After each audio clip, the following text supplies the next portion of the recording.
Good evening and welcome to tonight's event. My name is Jens Zimmermann, Professor of Theology at Regent College and Director here at the Houston Center. The Houston Center fosters interdisciplinary and interreligious dialogue on the central question of the late modern world. What does it mean to be human? And what conceptions of human identity underlie our current social and political practices? And the motivating center for this space of dialogue on human identity is the central mystery of the Christian faith, namely the Incarnation. God's becoming human in Christ for the salvation of the world is our connecting point as a Christian institution with everyone who is interested in advancing the flourishing of human nature and the world we live in.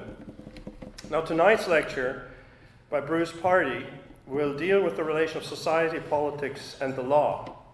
And probably most of us here are likely to believe that human beings flourish best within a law-based democratic society. This ideal sounds pretty good until one probes a little deeper.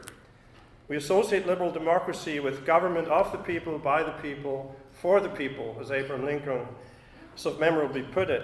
However, this statement has to be placed within a greater context of meaning. After all, rule of people could simply mean mob rule. Just because a majority comes up with something doesn't mean they come up with something good.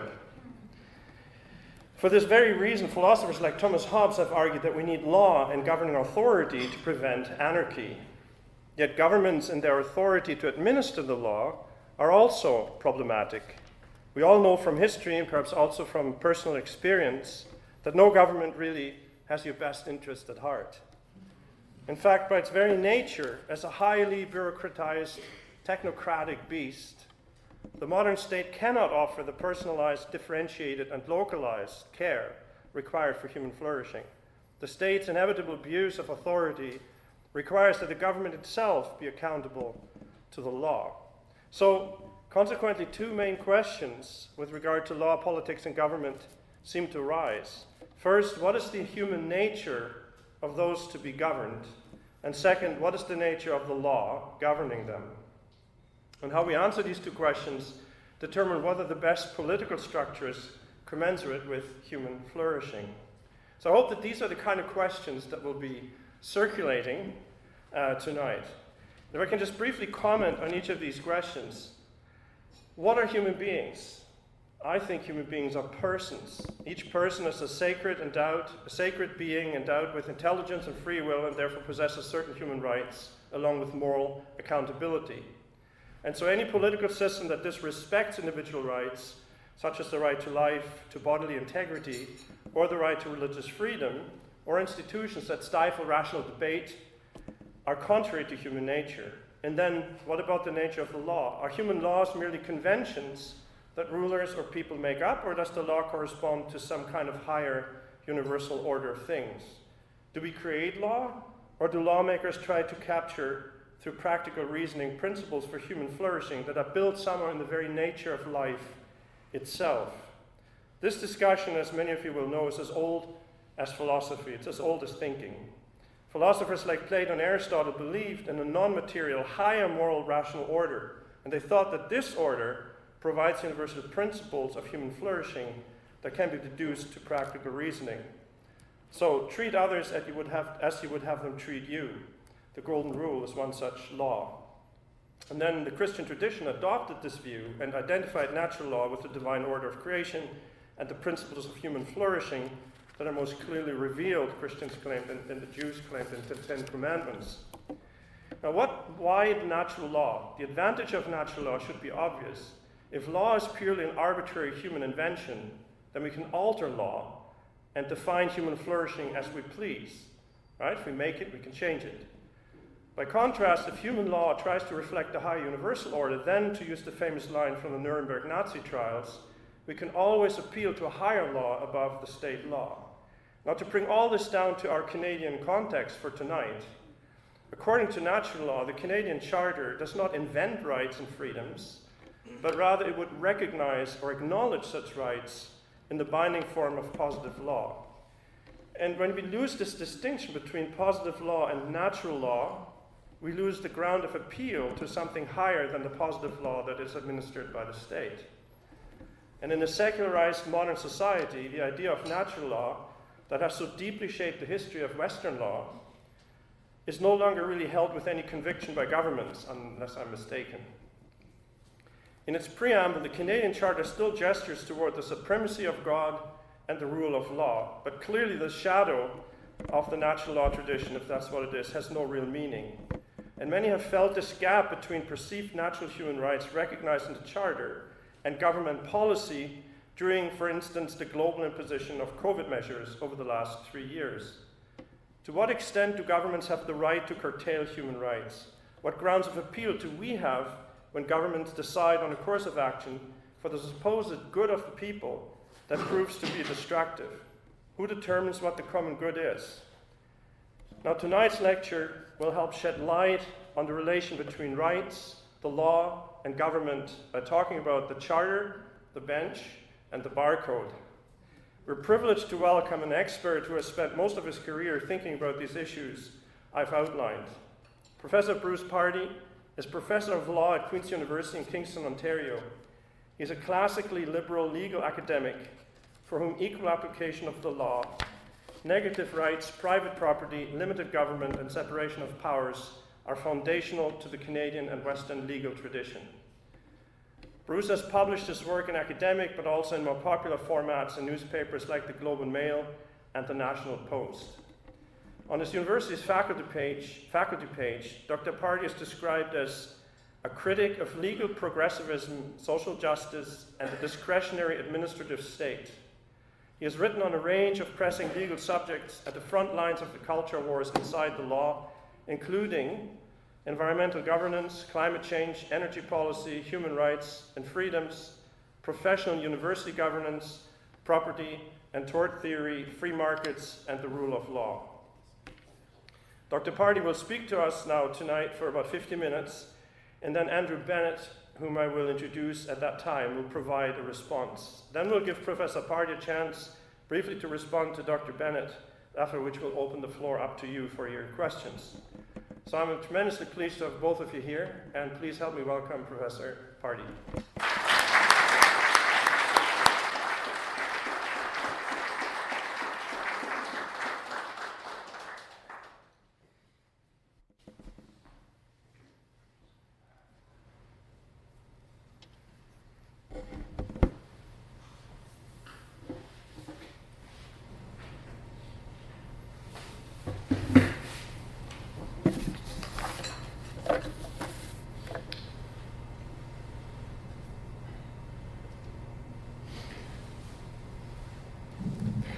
I can't tell you how delighted I am to be here and how much I appreciate Professor Zimmerman's invitation to visit the Houston Center and explore these topics. I'm also grateful to Dcn Andrew for agreeing to come and weigh in on the subjects at hand. Confronting the most challenging problems of our time, sometimes in difficult and uncomfortable ways, in my view, is what universities are supposed to be about. And so I salute Professor Zimmerman's and the Houston Center's dedication in the best tradition of the Academy to make such conversations possible. Thank you all for coming, and frankly, for being intellectually bold and having an open mind. For what you will hear from me is really not the standard mainstream version of things. My point, in a nutshell, is this.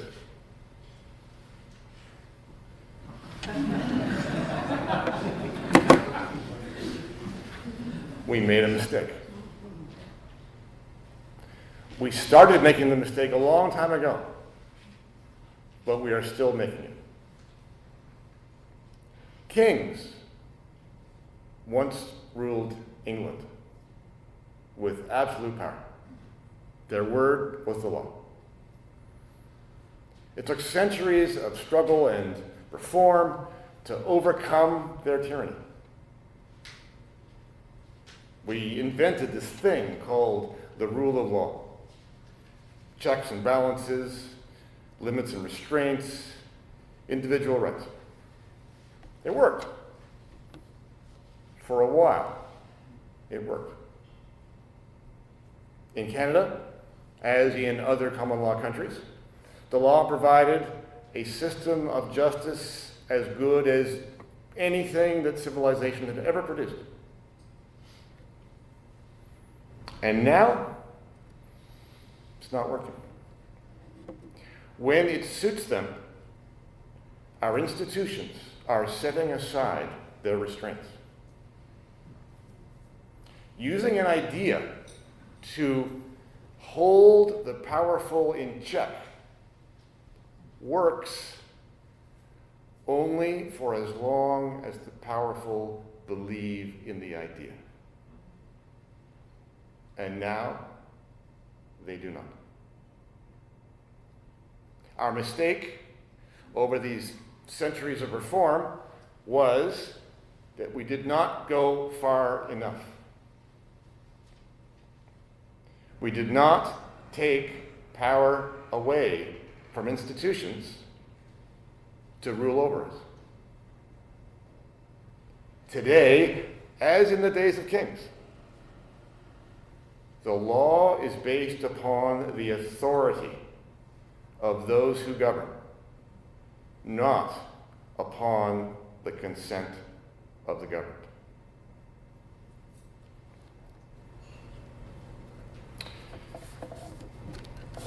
Law students often come to law school, well, they all come to law school expecting to learn the law, but some of them think that the law is a bunch of rules. You learn the rules, and you're a lawyer. But that's not really what the law is, or how it works. On their first day of law school, I read my students a poem.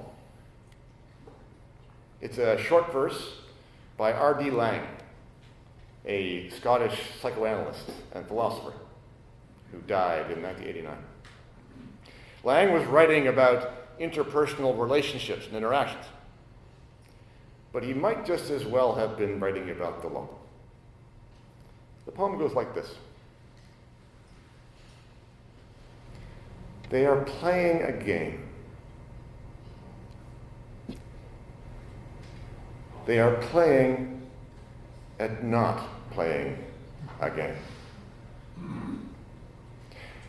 If I show them I see they are, I will break the rules, and they will punish me. I must play their game of not seeing I see the game. The law is one of those games. It pretends to be something it is not. Now, I could have picked one of 1,000 illustrations, but this one is simple. Our Constitution is the supreme law of Canada. It says so, right in the text. The Constitution, of course, includes the Charter. And here is the guarantee of free speech. Everyone has the following fundamental freedoms: freedom of expression. Now, what can we tell from these 9 words? We know immediately that they do not mean what they say.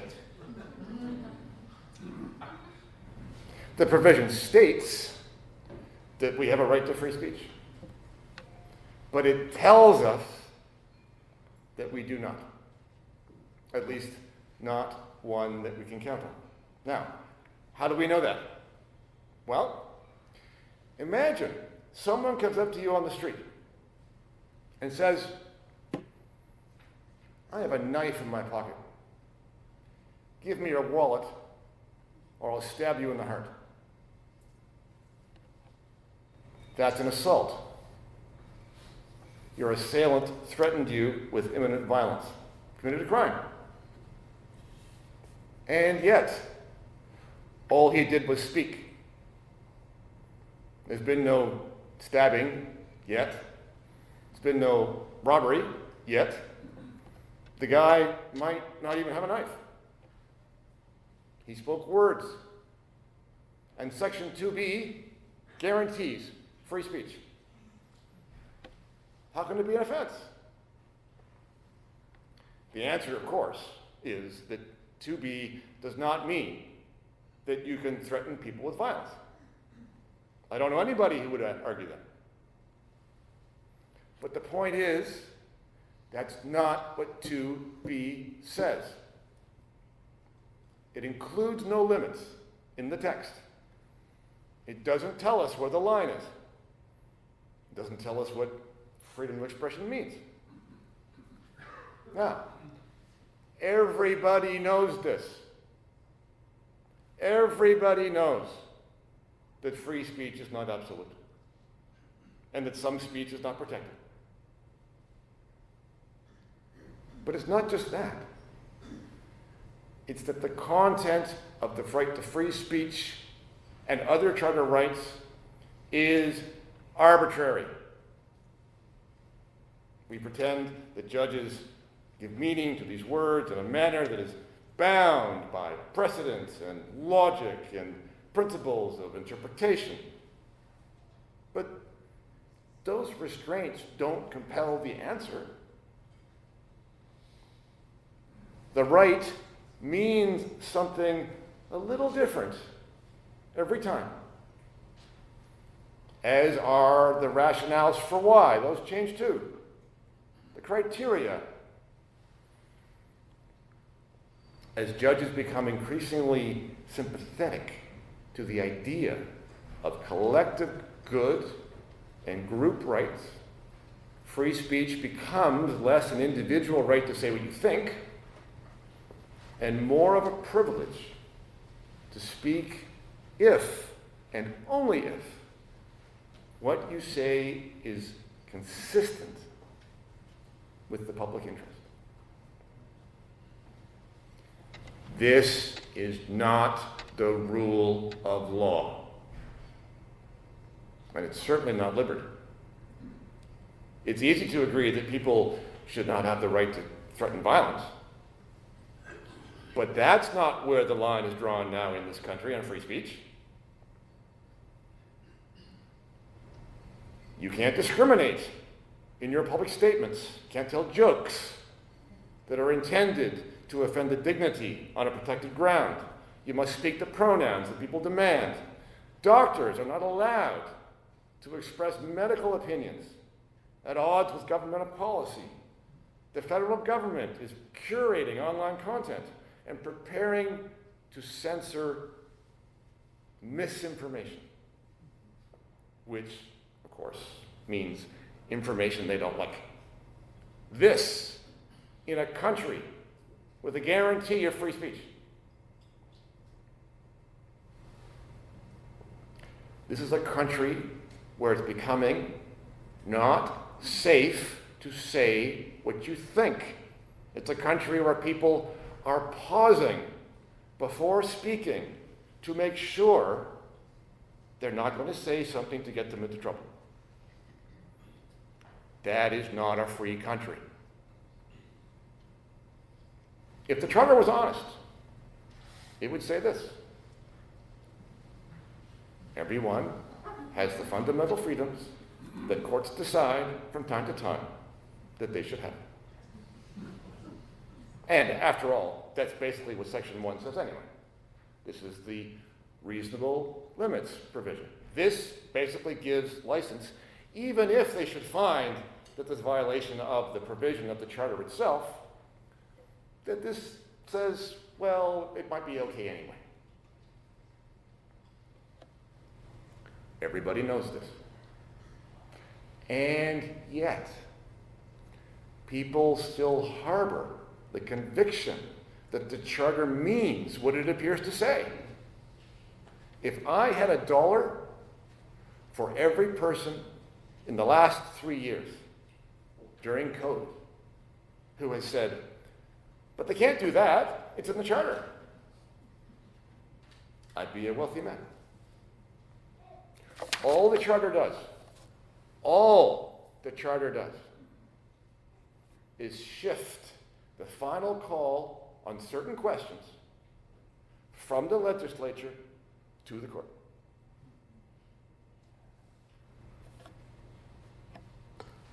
But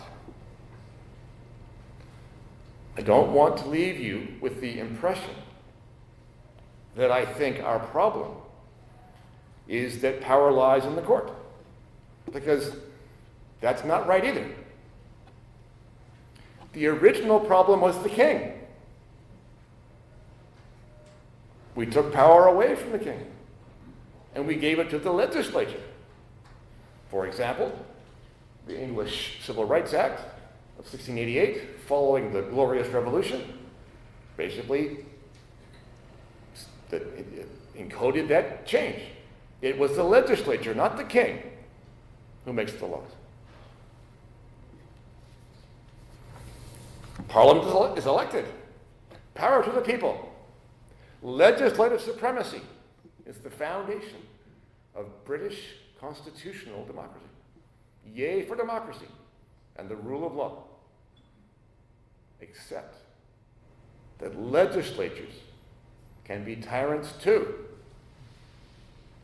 They could pass virtually any law they wanted. They could take your house. They could give the police the power to invade your privacy without a warrant. They could criminalize your personal relationships. They could certainly censor your speech. And so many other draconian things. The sky was the limit. Which is the reason for having constitutional rights in the first place. So, we took power from the king and gave it to the legislature. We took power away from the legislature with the Charter and the American Bill of Rights, away from the legislature and gave it to the courts. And here we are.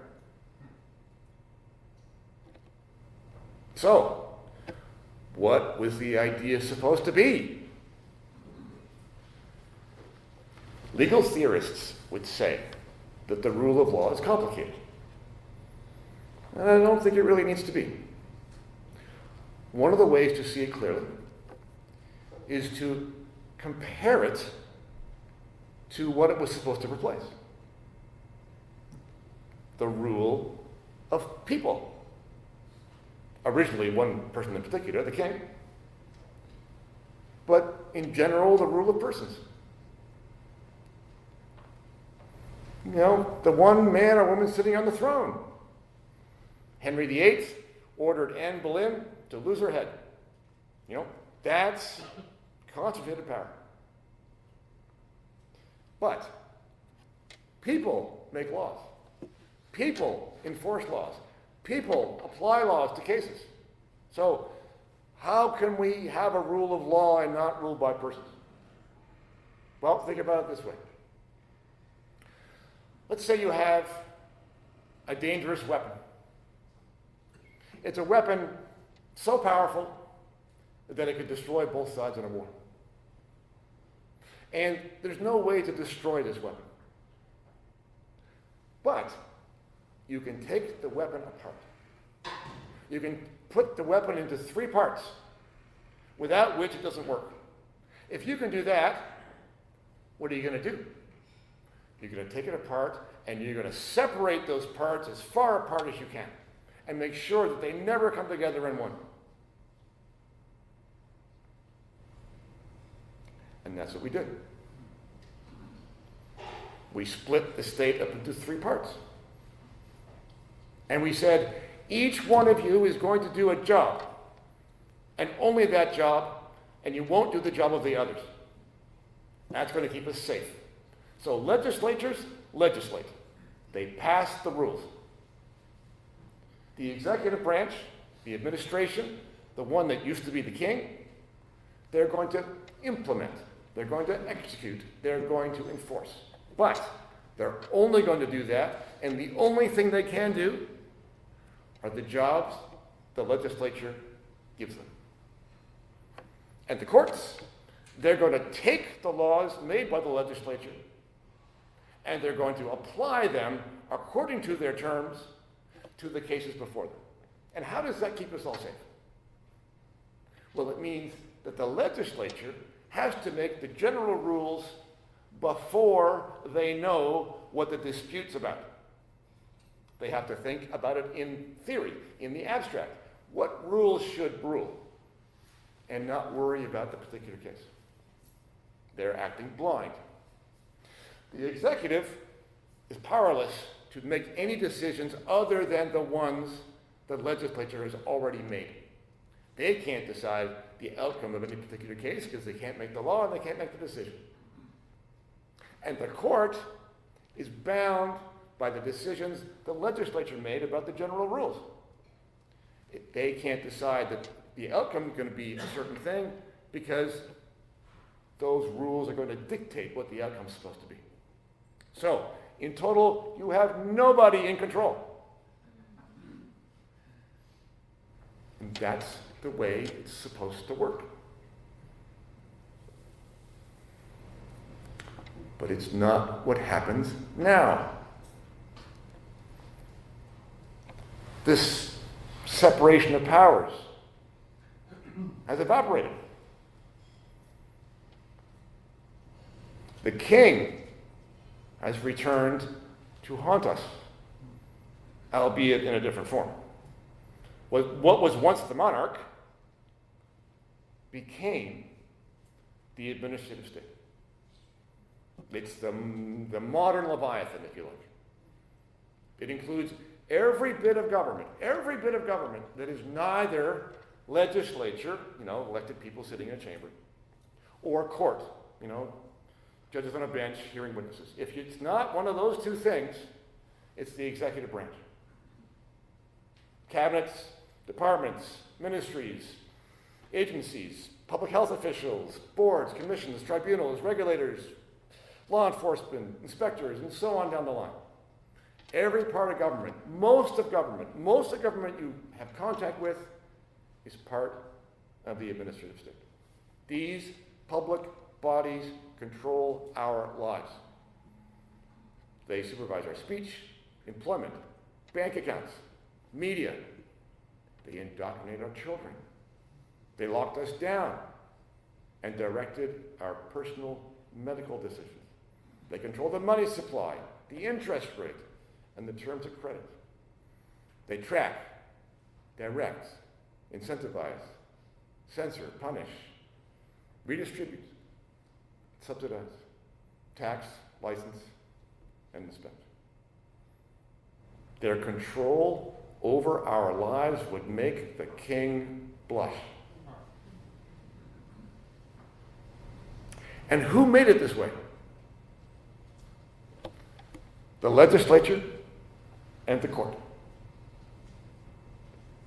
Legislatures, instead of passing those rules, now pass statutes. Sure, they contain a few rules or what look like rules, but here's the more important thing that they do. They delegate. A bit behind. They delegate rule-making authority to the administrative branch. Regulations, orders, policies, guidelines, decisions of all kinds.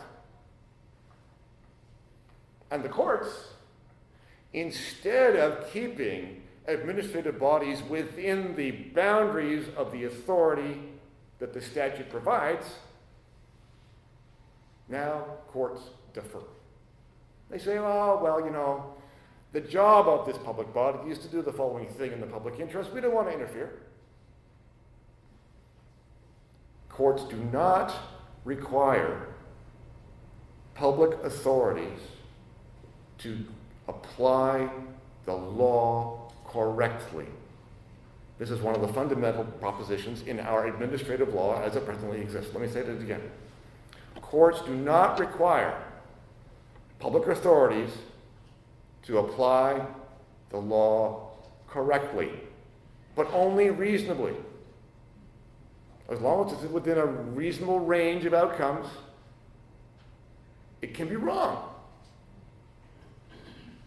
And, moreover, the Supreme Court has said that government agencies can infringe charter rights if they do so proportionately to the statutory objectives they're trying to achieve. Okay. So, what we have is what I like to call the unholy trinity of the administrative state. Delegation from legislature, deference from courts, which produces discretion on the part of the administration to decide the public good. The Human Rights Commission, not the legislature, decides what constitutes discrimination. Environment officials, not the legislature, determines the criteria for when environmental impacts will be permitted. Cabinet, not the legislature, decides when and why pipelines will be built. Public health officials, not the legislature, orders businesses to close and people to wear masks. The executive branch now makes the rules, enforces the rules, and adjudicates the cases. Not all of them, not always, but a lot. Instead of separation, we have concentrated power.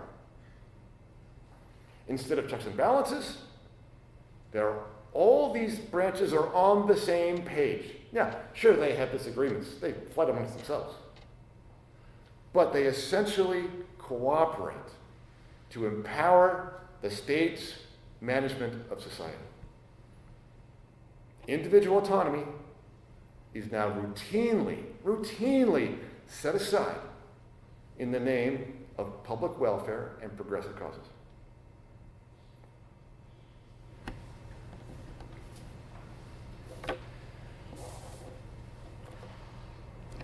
Almost 1,000 years ago, William the Conqueror vanquished England and created a feudal society. If you belonged to its elite, unless you were the king itself or in the church hierarchy, you were probably a land baron. Land was the foundation of the economy. Land rights and social standing were inherited. Lineage, it's not just an organizing principle, but a moral one. Good and important people were born to good and important families. If your parents were serfs, you were a serf. And moreover, you deserved to be a serf. God determined who you were meant to be. Lineage was destiny. Fast forward through the Enlightenment and to the Industrial Revolution. Men began making machines, and machines began doing work. Industry, not land, became the source of wealth. Now, land was still important, but it became a commodity to be bought and sold like any other. The patricians of the land, like patricians of Downton Abbey, began to fade away. What came to matter was not lineage, but productivity and merit, as measured by success in the markets of industrial capitalism. A new elite emerged. Capitalists, entrepreneurs, innovators, and the bourgeois middle class.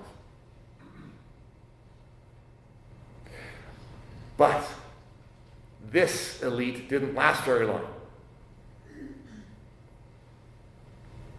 There's an excellent piece called The China Convergence by N.S. Lyons, and he explains what happened. I'm just going to read from him. He says this: sometime around the second half of the 19th century, a revolution in human affairs began to take place, occurring in parallel to and building on the Industrial Revolution.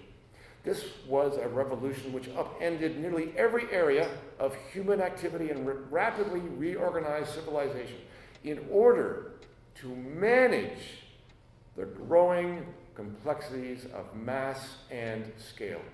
The mass bureaucratic state, the mass standing army, the mass corporation, mass media, mass public education, and so on. This was the managerial revolution. A managerial, what I like to call a managerial theocracy was born. Now, a theocracy, of course, is a form of government in which God is notionally the supreme ruler, but God's laws must be interpreted by ecclesiastic authorities. So, in effect, those authorities are in charge. They're like God's handlers, and no one else gets to speak to the big guy. You have to listen to what I say. If you are an elite today, you are probably not an entrepreneur. You are a manager. Now, I don't mean a manager like a bank manager. I don't mean a mid-level manager with CEO above and clerks below. No. I mean you are a manager of civilization. You make policy. You develop programs. You spend public money. You make legal decisions. You issue licenses or approvals. You tell people what to do. And this elite today manages everything. They manage commerce, environment, technology, energy use, wealth distribution, interest rates, housing supply, land use, transportation, speech, public attitudes, equity, gender, mental health, diabetes, drug addiction, and so on down the line. Or at least they try to. I mean, managing these things doesn't work. Creates terrible outcomes. But that has nothing to do with it. Management has become our secular religion. It's like the water in which fish swim. Belief in the deity of management is a conviction people don't even know that they have. Society must be directed by an expert bureaucracy. Government exists to solve social problems for the public good. What else is government for? People believe this. Courts believe it. Politicians of all stripes believe it. The experts certainly believe it. And even big business believes it. Capitalists have accepted their defeat. Big businesses help governments manage the economy. In exchange, governments protect them from too much competition. This is not capitalism. It's corporatism. Managed oligopoly for the conglomerates, the banks, telecom companies. But for the little guys, it's red tape, taxes, obstruction, lockdowns, and brutal market competition. But mostly everybody's on board. To speak against the administrative state is to be a heretic. And yet, some people, paradoxically, imagine that they sort of still live in a capitalist, free market, liberal democracy. They believe in merit as a social determinant of worth. They believe self-interest fuels the self-organizing capacity of the market to produce best outcomes. They believe in the moral virtue of individual initiative, hard work, and our ability to make the best we can of our God-given talents.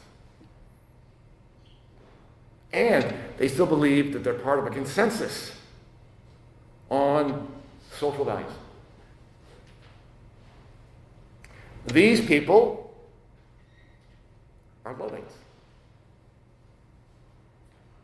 We live in a managerial society. Individuality is anathema to its premise. Merit is a principle of the vanquished elite. Management is a collective enterprise. Individual initiatives, decisions, idiosyncrasies, for goodness sakes, they're just getting in the way of the plan.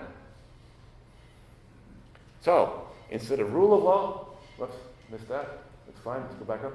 Instead of the rule of law, we have rule by law. A completely different thing. People sometimes think that the rule of law means that we have to have laws. Listen, we have laws. We have lots and lots and lots of laws. We have laws coming out the yin-yang. We have laws dealing with everything under the sun. We have authorities enforcing those laws. Those authorities are acting lawfully. The courts say so. But this is not the rule of law. This is rule by law. The Third Reich ruled by law. The rule of law restricts what governments can do.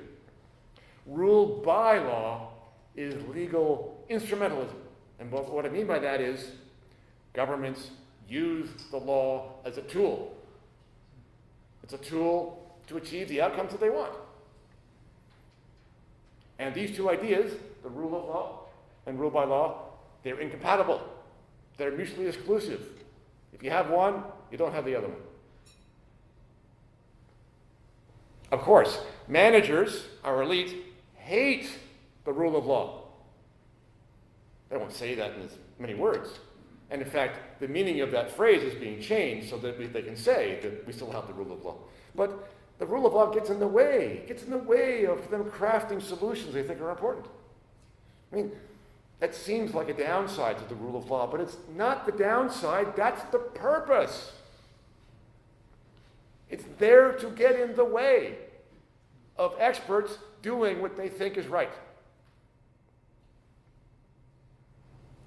Because rules are now fluid, ever-changing, discretionary. Instead of the idea of precedents, bureaucrats and now even courts make one-off decisions, case by case, that need not be consistent with what happened before.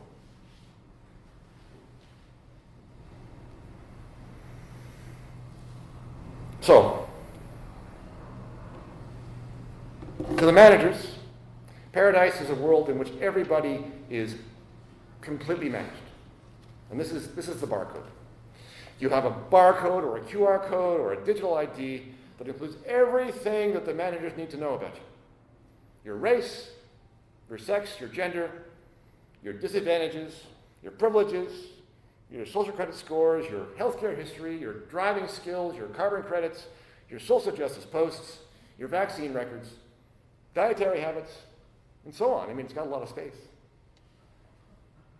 Authorities have discretion on how you shall be treated, given all the information that you have.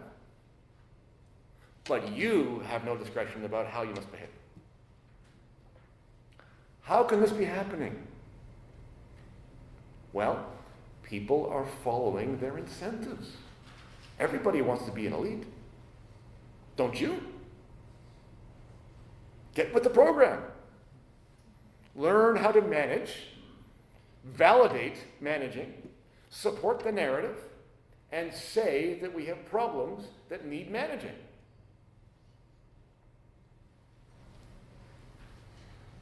I mean, these are just 4. There's lots more, but these are just probably the leading examples. The unending quest for social justice provides legitimacy to unending state intervention. Equality of outcome between groups, policing hateful behavior, and defeating historical privilege requires expertise, special knowledge, and a continual application of discretionary decisions. It's never done. It requires an almost infinite amount of management. Wokeism is a path to just that. For the managers, COVID-19 was perfect. It was a perfect storm. Perfect storm. Public health officials declared a monopoly on scientific truth to justify the most extreme peacetime infringements of civil liberties in Canadian history. Civil liberties, that is, not charter rights. And you can see the difference, right? Civil liberties are just a word to use to describe the idea that you might be free to do stuff, and the charter rights are an actual legal proposition that the court said, no, you're fine. Doctors and scientists were censored, of course. One senseless government diktat followed another. Close your business, keep your kids at home, stay out of the park, wear a mask, take a vaccine to keep your job. These edicts destroyed lives. Canceled jobs, tore families apart. Management is about control, not about outcomes. Management doesn't mean that things will be done efficiently, effectively, or with actual expertise. It's not what it means at all. COVID was a policy disaster, any way you look at it. But the administrative state excelled beyond its wildest dreams. The COVID regime has been its pinnacle achievement, at least so far. The Luddites among us think that evidence and data define the truth. But facts and data are remnants of the old age. The managerial theocracy is anti-enlightenment, or if you like, post-enlightenment. It runs on narrative. Carbon dioxide is not, in fact, bringing the Earth to climate catastrophe. That has nothing to do with it.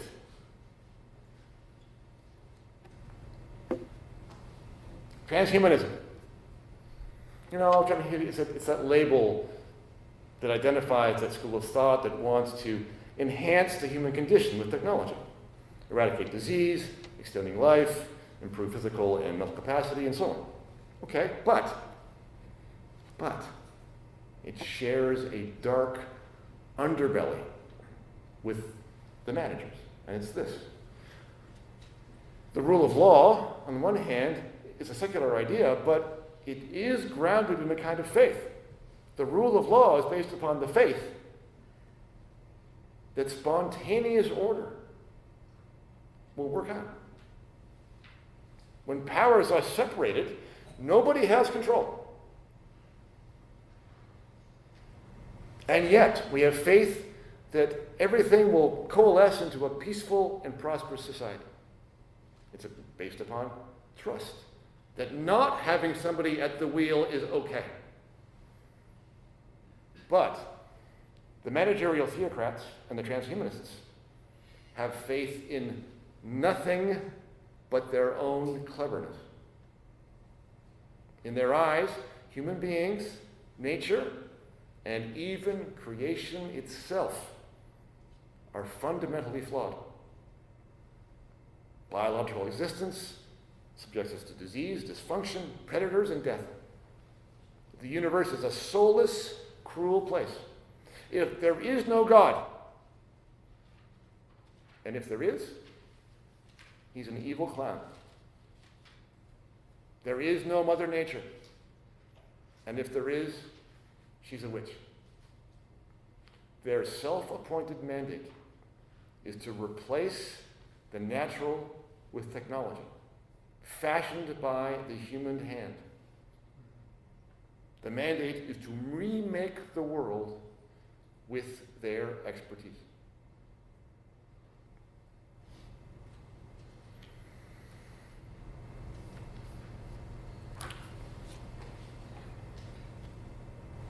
I'm going to skip that one. So, what are our prospects? I was thinking about that, and a favorite picture book that I enjoyed as a child came to mind. You might be familiar with it. It's called Fortunately by Remy Charlotte. It starts like this. Fortunately, Ned was invited to a surprise party. Unfortunately, the party was 1,000 miles away. Fortunately, a friend loaned Ned a plane. Unfortunately, the motor exploded. Fortunately, there was a parachute in the plane. Unfortunately, there was a hole in the parachute. Fortunately, there was a haystack below. Unfortunately, there was a pitchfork sticking out of the haystack. Fortunately, Ned missed the pitchfork. Unfortunately, Ned missed the haystack. So, let's play fortunately, unfortunately. Fortunately, all elites fall eventually. Unfortunately, we don't know when.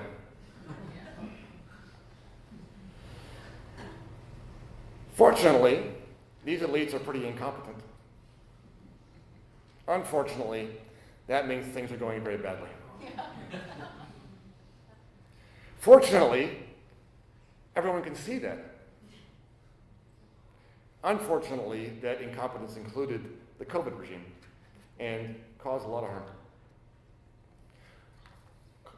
To be clear, the harm was from the regime, not from the virus. I mean, it did cause some harm to some people, but the major source of harm during COVID was the regime, not the virus.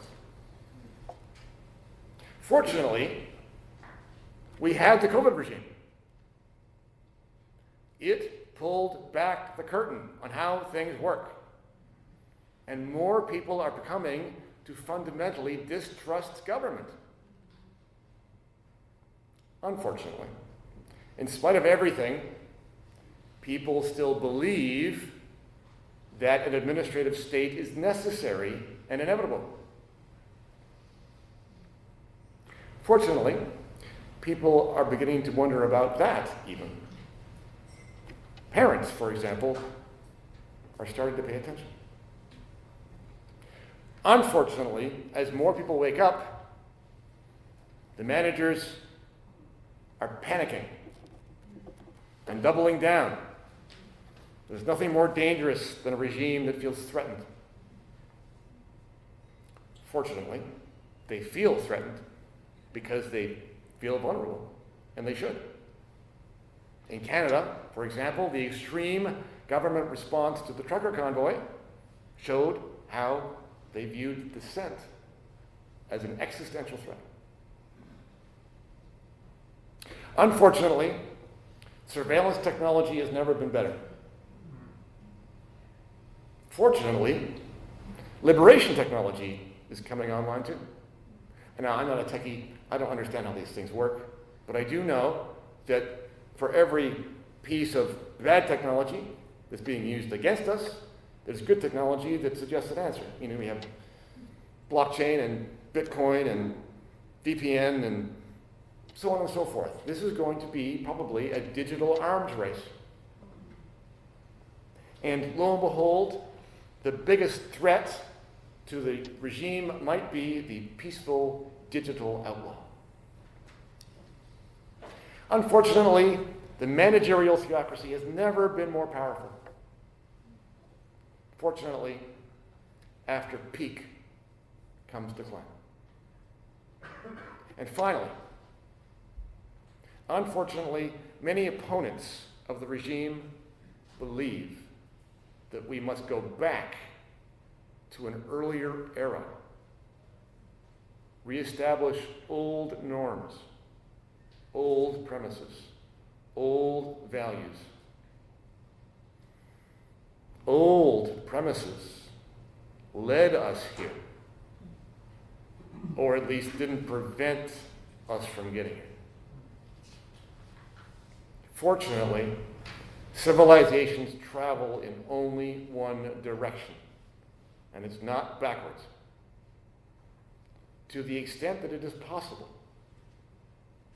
we need to start again in terms of rethinking our constitutional order. So, back to my mistake. We gave power to institutions to rule over us. The king, the legislature, the courts, the executive, the bureaucracy, the technocrats. We trusted that they would commit to their own restraint. We believed vague language in constitutional documents would preserve our political order. That was silly.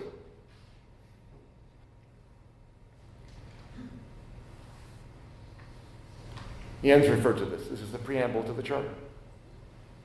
Whereas Canada is founded upon principles that recognize the supremacy of God and the rule of law. Fiddlesticks. That language binds no one. It's a preamble to start with, not a section. It creates no rights. You can't enforce it. It can be an interpretive guide if there's an ambiguity elsewhere in the document, but courts don't have to use it, and they generally don't want to. And who's to say what the words mean anyway? Just like free speech. Fixing our mistake doesn't just mean drafting better. I mean, that would help. You could do an awful lot better with 2B and say exactly what you meant by free speech, no doubt. But language contains inherent ambiguities. It's the nature of the law. The Supreme Court has interpreted and twisted, in my books, other provisions, too, that are much better drafted than 2B. So careful drafting is an improvement, but it's no guarantee of anything, not a panacea. Instead, I think we need different constitutional premises. And I just want to introduce two, put them on the table. Here's the first one. I would like to propose this. A constitution based upon assent of the government. Citizens are subject to no laws prescribing their conduct except those to which they assent. Now, you'll quite rightly say, but hold on, how's that going to work? Granted, absolutely. Lots to consider. But there's the idea. And second, to provide for an amateur government, not a professional managerial class, an amateur government in which no one will serve government in any capacity as elected representative, as a judge, as a civil servant, as a contractor, as an ambassador, or as the case may be. No one serves government for longer than 4 years total. Once you do it, you're in, and then you're out.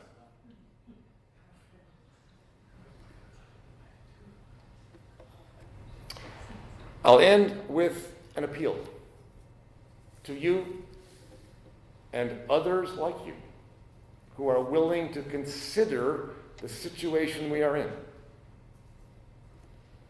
To help fix this, you need to start with just one thing, which is this. Do not play the game of not seeing that you see the game. Thank you.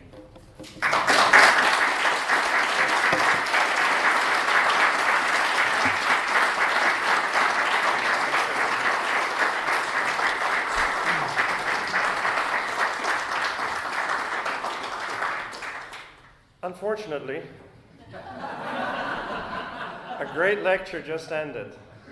Fortunately, we have an excellent respondent lined up. Our respondent tonight is the Reverend Dr. Andrew Bennett. He's the Faith Community Program Director at Cardus, an Ontario-based think tank devoted to reimagining institutional life for the common good. He's not part of the managerial class, I can assure you. He's also an ordained deacon in the Ukrainian Greek Catholic Church in the Eparchy of Toronto and Eastern Canada. Dr. Bennett earned his PhD in political science in Scotland at the University of Edinburgh and served as Canada's first ambassador for religious freedom and led Global Affairs Canada's Office of Religious Freedom from 2013 to 2016. In that capacity, I first saw Andrew at a conference and was already impressed. So thank you for responding. We invite you to the podium. Please welcome Dr. Bennett.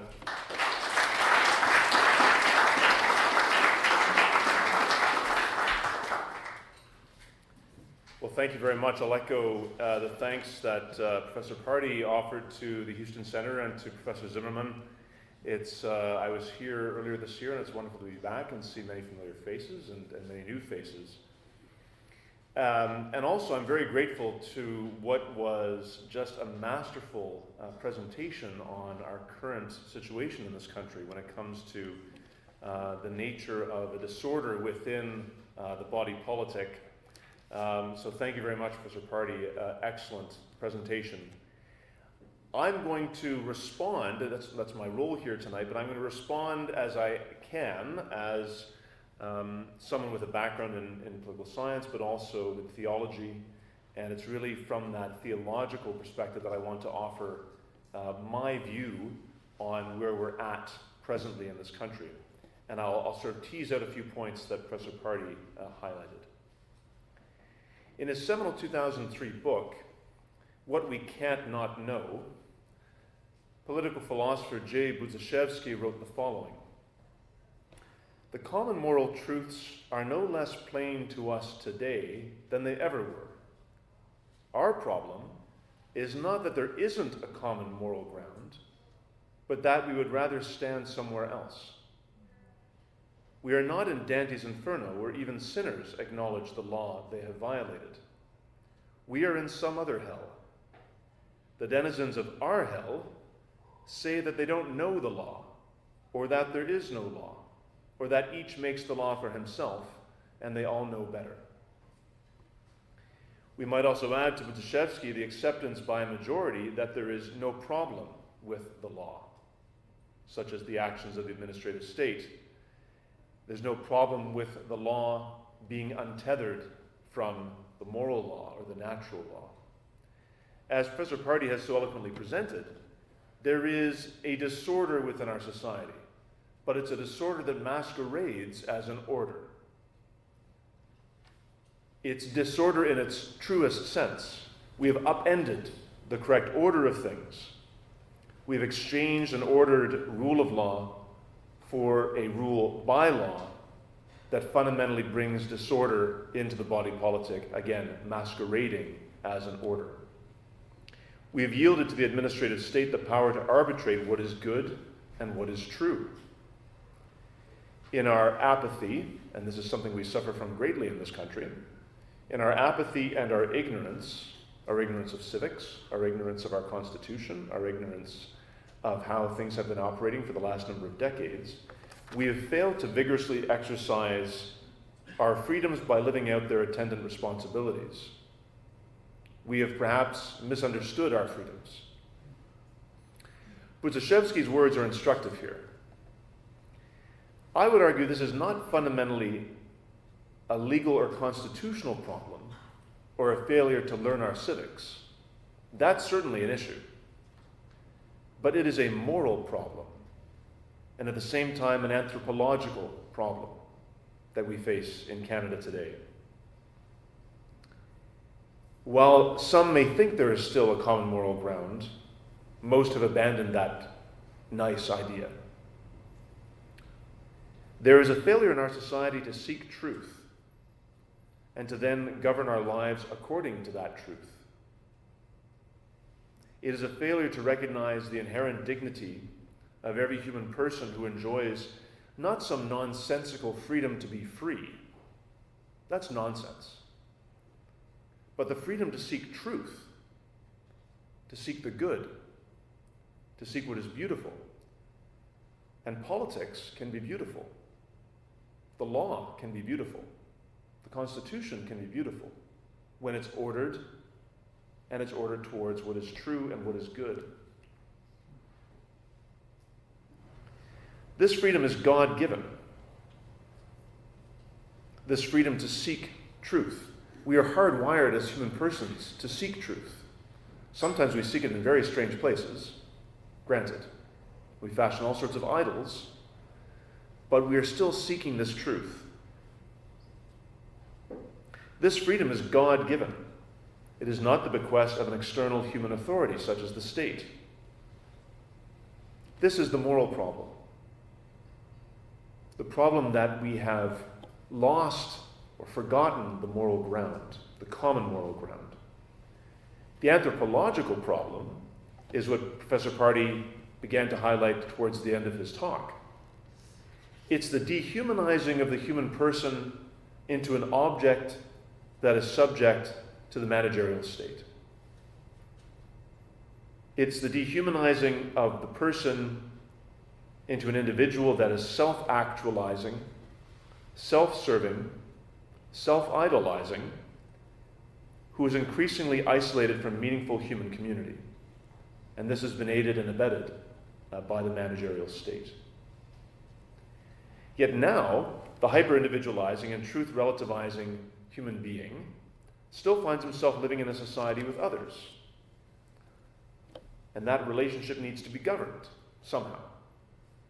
Finding it increasingly challenging, or perhaps bewildering, to participate in ordered human community at the level of the family, the local neighborhood, the parish, within voluntary organizations, or in the town where they live, which demands a rejection of this hyper-individualism, we instead place our hope and trust in the administrative state and rule by law to govern everything. It's, in one aspect, a laziness. We want the state to order things for us, even if that same order we demand becomes disordered in how it undermines subsidiarity and solidarity by brooking no other allegiance or form of belonging. This is why religious freedom is such a threat. Because that freedom is not given to me by the state. I bear it simply by being a person. And if my ultimate allegiance is what I hold to be most deeply true, and that conflicts with what the state wants me to hold most deeply true, that's a problem. And we've seen that throughout history. The state, as we have fashioned it, needs to be involved in all aspects of human life to maintain this false order. So what is the other path? And I'm going to jump off where Professor Pardy left. And I will be unequivocal in this. I used to equivocate more on this. I'm done with that. What is the other path? It's the Christian path. It has always been that since our Lord became man 2,000 years ago. It's the Christian understanding of the human person, of the law, and of an ordered political community. Other theistic traditions and non-theistic philosophies share many of these same elements. So it is not an exclusive path. But as a professing Catholic, I believe the Christian path is the fullest and truest path because it is fully revealed in Jesus Christ, the incarnate Son of God, and through his body on earth, the church. A bold claim? Yeah, absolutely. But in these days, we need bold claims, especially ones that offer hope. So what do I mean by all of this? The idea of the law is one of the most ancient in human civilization. Indeed, one can rightly argue that the law, as natural law, is inscribed upon and within creation. The law is infused with such fundamental elements as order, truth, justice, peace, human freedom, human dignity, and in Aristotle's understanding, the pursuit and attainment of the common good of human flourishing. That's how it is historically understood, traditionally understood. For Christians, we have to remember that The church is forever new because it lives in its members. The body of Christ is forever new. It's vibrant. It says the Holy Spirit acting within it. It's the ever-present reality of the incarnation in our midst and the joy of the resurrection that must motivate efforts for Christians in pursuing the common good. This reality demands of us a championing of human dignity in all of our public activities and a joyful zeal in implicitly, and when demanded of us explicitly, bringing the hope and confidence that our world so necessarily needs. Considering the Catholic tradition, we can argue that our understanding of the law is guided by certain foundational premises. Firstly, all law derives its ultimate authority from God, who alone is sovereign. Our democratic institutions in Canada, at least in a preambular way, are under this authority. Law in its ordering of human society must be oriented towards the common good and flourishing of all. In the Christian understanding, the flourishing of all is premised upon the reality of the incarnation, which demands acknowledgement and the championing of human dignity at all times and in all places. Human dignity is championed within political society through the upholding of fundamental freedoms, rightly defined, rightly presented. It's the responsibility of citizens, both individually and collectively, along with institutions, to protect and guard freedoms so that the common good might be furthered. But as Professor Pardy has so rightly pointed out, that might be a bit old hat now, given where our institutions are. But it is not old hat to uphold and defend human dignity, because these institutions are a product of human reason. They can change. They're not somehow distanced from us. We created them. We have to look at these fundamental premises about the nature of law bound up in the Christian tradition and more broadly derived from the Judeo-Christian tradition. Indeed, our very understanding of God's sovereignty, the law, order, the nature of kingship, the duty of rulers, justice, freedom, have their origins, as Jens pointed out at the beginning, of the giving of the law to Moses, and the covenants between God and his servants, the granting of kingship to Israel under Samuel the prophet, the fulfillment of the law, covenant, kingship in Jesus Christ. The Christian understanding of law and God's sovereignty dates back to the people of Israel's recognition at the beginning of their history that the Lord God exercised sole dominion. God is understood to be the source of law, and that law is imprinted on creation in the natural law. St. Thomas Aquinas speaks of this as God's law eternally conceived. It is an eternal law, ordained by God for the government of things known by him beforehand. In Christ, Christians see the fulfillment of the law, the covenant, and kingship perfectly in him as Savior and King of Kings. Yet at the same time, in the famous question about the denarius, Christ confirms that one is to be obedient to the civil authority, but recognize that it is temporal and not divine. Render to Caesar the things that are Caesar's, and to God the things that are God's. That presumes an order. This understanding of paying due obedience to and ultimately also praying for the civil authority and its rulers is expanded upon by Paul, particularly in Romans chapter 13, where Christians are to submit to the civil authority not in an unconscious or passive way, but rather through the regular exercise of their consciences. This affirms the Christian understanding of the law being founded upon the supremacy of God, who alone grants our conscience. What St. John Henry Newman talks about is the aboriginal vicar of Christ within us. Christians are not bound to obey an unjust ruler or to adhere to unjust laws, especially when they violate the moral law of the gospel. So what then are the essential components of the Christian understanding of the political community that is ordered by, or is supposed to be ordered by, the rule of law? Firstly, we can say it's founded upon the supremacy of God, and the law's authority derives from this, as I've stated. And it's thus ordered around the moral law and the goals of justice and truth. Secondly, the political community is ordered towards the flourishing of the human person, insomuch as the human person is both individually and living in community with others, the origin of political community, the The state is not the origin of political community. The person is, living with others. Finally, the Christian is called to pray for and obey the civil authority insofar as it strives towards the common good and does not violate the moral law. As such, the civil authority bears certain fundamental responsibilities, which it is not adhering to. A community has solid foundations when it tends towards the integral promotion of the person and of the common good. In such cases, law is defined, respected, and lived according to the manner of solidarity and dedication to one's neighbor, not isolating yourself away from your neighbor. Political authority must guarantee an ordered and upright community life without usurping the free activity of individuals and groups, but disciplining and orienting this freedom by respecting and defending the independence of the individual and social subjects for the attainment of the common good. It's not about yielding all of that authority to the administrative state. Authority must be guided by the moral law. All of its dignity derives from its being exercised within the context of the moral order, which in turn has God for its first source and its final end. Authority must recognize, respect, and promote essential human and moral values, which it is not doing. Authority must enact just laws, that is, laws that correspond to the dignity of the human person and to what is required by right reason. We might say ordered reason.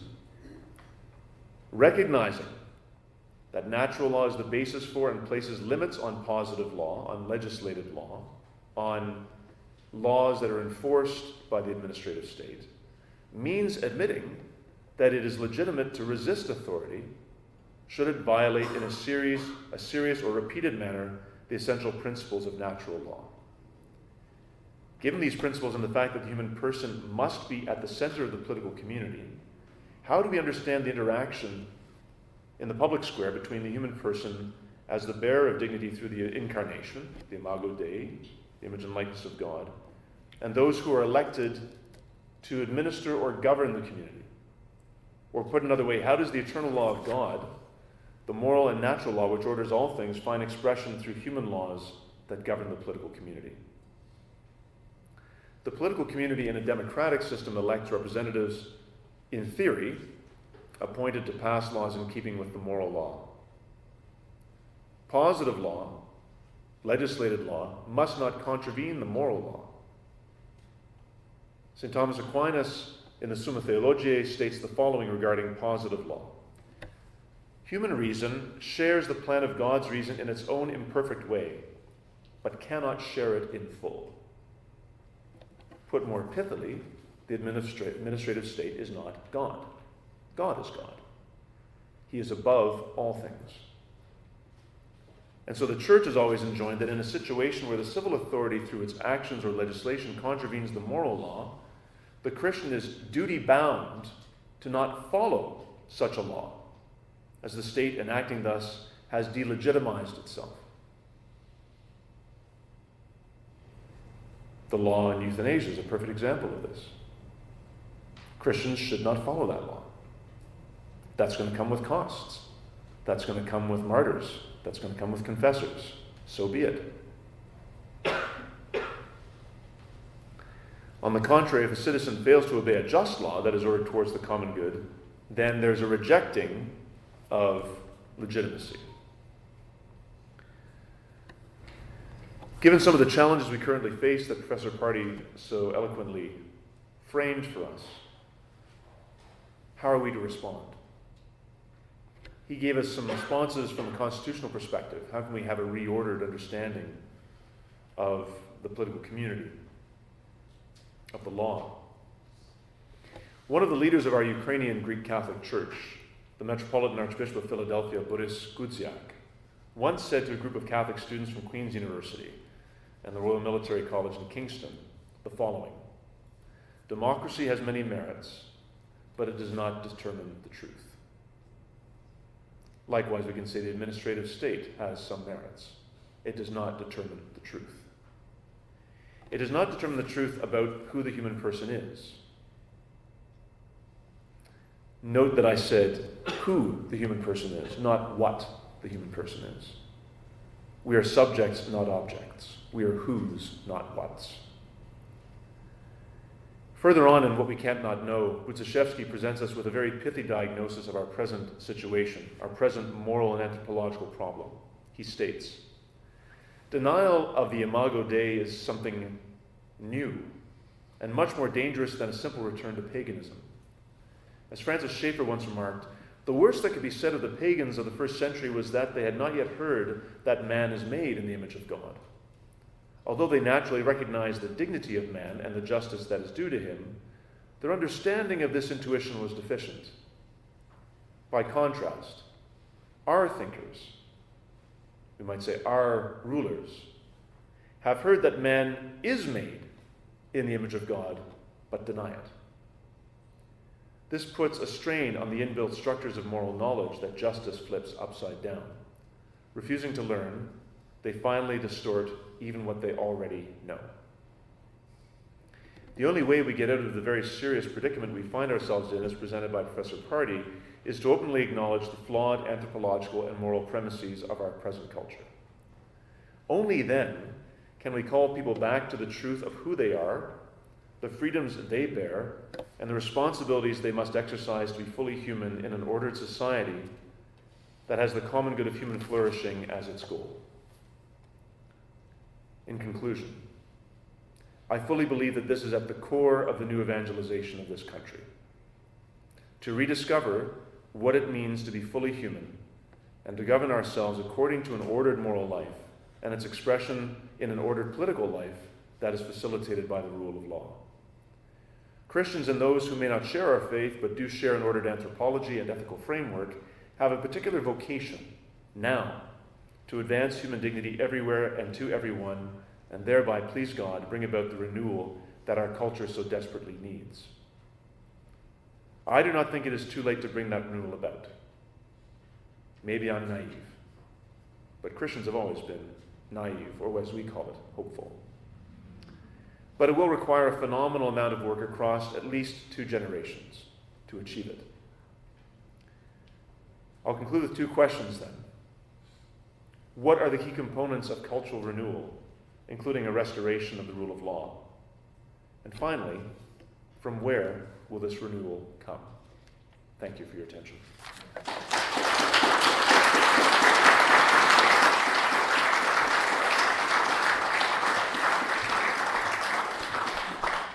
Thank you very much. Bruce, I invite you to respond if you want. And after that, you can start formulating questions, and we will have a mic. So please raise your hand if you have a question. And then John Nolan, my assistant here, will go around and hand you the mic. And we'll do that hopefully in orderly fashion,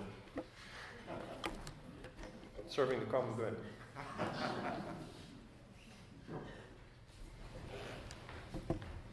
Thank you, Jens, and thank you, Andrew.